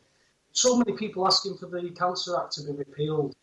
And everybody looking at what the pharmaceuticals are doing. The pharmaceuticals haven't come up with cures because they're making far too much money on treating symptoms. And the more symptoms, the more diseases, the more symptoms, the more diseases, the more profit. We're just the bottom line. That's all we are. People have got to understand that there's nobody working for them. There's nobody in government working for you. The government isn't working for you. The corporations aren't working for you. For fuck's sake, the Queen doesn't give a flying fuck. She doesn't work for you, do anything for you. Yet you've still got the royal apologists who say, oh, she brings so much money to the country because people come and visit and wave flags and bollocks. Bollocks. It's everything that we've done in the past is the same consciousness that's created all the problems that we've got. That includes politics. Politics cannot fix the problems that we've got. Brexit, therefore, will not fix the problems that we've got because it's the same consciousness that's created all that shit. So you've got to go with something new. Unfortunately, very fortunately, there are some very, very good people out there who've gone off the fucking arses and done something about it and are challenging. And nobody will get off their arse until it comes and knocks on the door. And you've got an option either to pull your pants up when they finish bumming you or to stand and fight. And I had to make a stand. I couldn't go back to doing the old way of I've got to have so much for that bill, so much for that bill, so much for that bill, because you realise, and like I said to you before, I couldn't unplug from everything, Jason. I'd be in court every day, and it felt like it when I was just in there maybe once every week, 2 weeks, for the best part of 5 years. And because there was like 4, it ended up from one case, which was my property, to like 5 cases, all in different courts, all in different jurisdictions because of what they were trying to do. And 3 of them, 4 of them went away. They got court rulings. They're not chasing me. They're not chasing me because they know that fundamentally they'll be in trouble at the end of the day. They might get something off me now, but they're always going to get done. This system has got to be challenged. It's not any man or any woman that is in a position. That's why people are arguing now over that fucking Esther McVeigh taking over. Is it the DWP she's got? She's got something about sanctions, hasn't she? Yeah. Do you know what I mean? Yeah. She's got a new position anyway. And that's the bastard that was putting people out of homes in Liverpool for council tax. This is a bitch that is going to would willingly kill people with a swift signature of a pen. She's not asked about that. But challenging her and doing a 38 degrees petition won't change what is going on. No, but how do we get that through people's heads, though, Paul? I mean, how do we get that through people's heads? And I'm not talking because there are a lot of people now that perhaps were in a lot better position financially before, but are now feeling the pinch, and they're beginning. But it's sort of like people get in denial, don't they? They get into sort of denial, and then when it's too late, that's when they do something about it. So how do we get through to people that the system to overcome it is so simple? It's such a simple thing to do that you can't because you can't, can you? No, you can't. The people who will hear, it's the saying, isn't it? Those who have ears will hear. Those who have eyes will see. There's people who will fight tooth and nail to stay in this system because it's all that they know. Anything else is unimaginable. It's that utopian society that nobody's ever tried, or when they have tried it, it's been taken over. There's nothing going on that's new. We've done this has happened throughout history. It doesn't matter where you are in the world, this system has always operated. You can look through it. You can see it's the same system throughout. We've just changed the gameplay a little bit. We're more technological now. It's easier to kill a million people these days than to control them. Whereas they've got all their options open. They're slow killing people who have been sent in slaves. I mean, you can't help but know, if you look into this stuff, that you're born into serfdom. And it's classed as consensual. Now, when one man or woman steps out of line, that one man or woman can be taken out. So when people are saying, I have people contacting me saying, well, when you do this, let me know how it works out, then I can do it. No, why are you going to fucking do it? Let me know how it works out. Don't wait for me. You go and fucking do it. I'm sick of hearing let me know how it is. Let me know how you get on. Well, no, you go and fucking do it. There's the information. That's why I won't do stuff for people. I'll help people for nothing every day, all day, as much as I can. I'll give them information. But if you're not going to do the legwork, you're not going to do anything because nobody did it for me. People wouldn't do it for me. I had to do it myself. I've stood there shaking like a shitting dog. And you learn more. You learn more from being in that role than not being in it. But it's not something that I would recommend to people. It's just people get put in those positions. And it was the same for me. It was a fight or flight thing. And I just knew that it was something I couldn't fight from. Yeah, it gets like that, doesn't it? I mean, it is. People are going, like you say, people are going, when it comes knocking on their door, that's when they start panicking, and that's when they start looking towards people like you. So, yeah, the best idea is to give them the information and then tell them to do it themselves, because they're never going to learn and they're never going to be able to be self-sufficient in protecting their assets and protecting their interests if every time something comes through the door, they get somebody else to deal with it. They're never going to be self-sufficient, and that's what this is all about, isn't it? It's about taking responsibility for yourself and your own power. No, and taking your power back. Yeah, take your power back. Yeah, you knowing your power and taking it back, because that it's. We've got to grow up. I know I keep banging on about this, but one day this will be written about. There's two things that I think that will be written about in the future that I've come up with, and one's the victim industrial complex, and the other one is we need to fucking grow up, because we are a bunch of. We're a bunch of.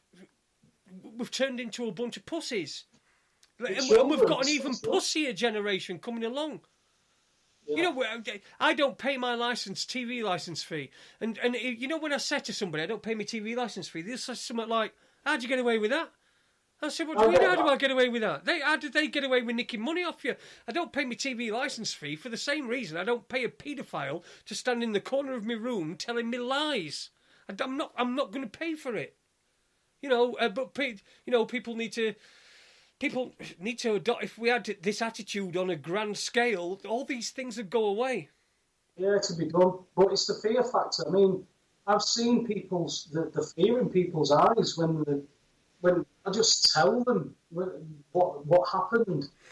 Why would they want to know why the police would be called on me for asking a question? That doesn't happen.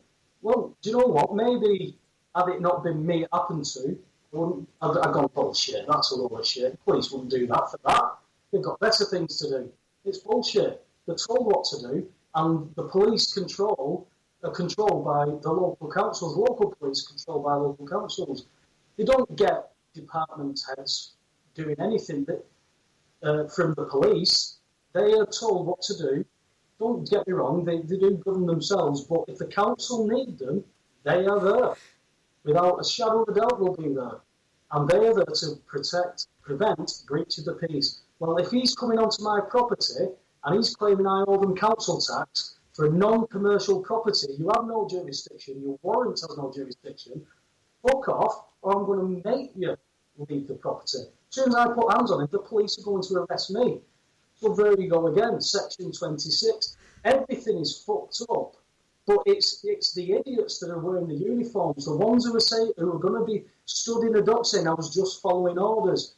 Again, something we've already had. It's bullshit. You can't carry on with this rubbish.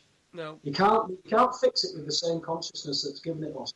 So if you want to keep talking about voting for MPs and putting them into positions and thinking they're going to save you, then you're just playing back into their hands. If you're not going to take the power back and learn what power you've got and find out, I'm not going to be able to tell you how to do it because I don't know how to do it myself. I've got concepts, but nobody's cracked it yet. Or the ones who have cracked it are keeping very quiet. Well, but I know people are going to crack this, and it's going to spread like wildfire. Well, Webby, to quote Andy, it's flown by. We're right at the very end of the show. Thank you very much for coming on. I've thoroughly enjoyed it. I've enjoyed smoking a joint and just chatting with a mate. And I think that's going to come across as good radio. So thank you, thanks a lot. And we'll do this. We should do this on a regular basis. We should just have a chat. Anytime, I'll give us a shout. Yeah, no problem. Well, anyway, that is the end of the show. Thank you very much for listening. Remember the Jeremy Bamber campaign. Go to jeremybamber.co.uk or just search it, the Jeremy Bamber campaign. Please support them. Keep supporting them. And also go to the what is it? The Sovereign State of Good Hope.org as well, and support those as well. I think these are the causes that we're probably going to be having quite a lot of focus on this year. Anyway, thank you very much for listening. My name has been Jason Holmes, and I'd like to thank everyone for listening. Everybody on Facebook who's watched, thank you to you, and a big wave, and from Colin as well. A big wave from Colin. And so we'll see you next week. I've got Mark Conlon on Monday. That is 7 till 9 here on Raconteurs News and Spreaker.com. Spreaker.com / well, just search Raconteurs News on Spreaker.com. I think it must be / Raconteurs News, but I can't say that because I don't know. So we're going to play out with this one. It's Heath. Thanks very much for listening, and see you next week.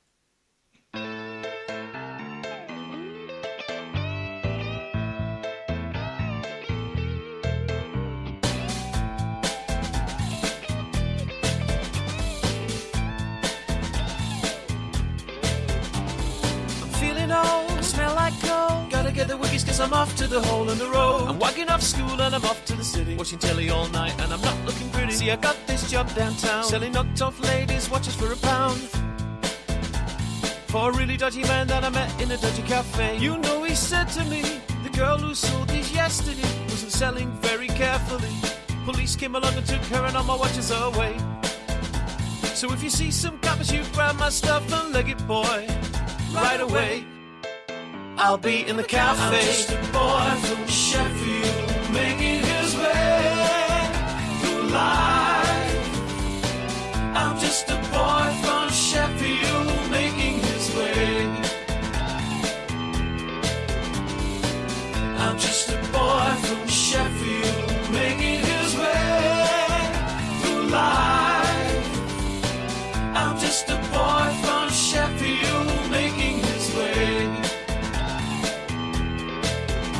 So it's been a few hours and I haven't sold enough for my bus fare home. Street selling's pretty tough, so I turn on the charm for the lunchtime rush with a smile and a wiggle on my schoolboy touch. So the charm is working in the underground. There's a crowd of men and women gather round, and the watches they are going. The money is a flowing. Think I'll touch a little extra, stick it in my pocket, spend you later.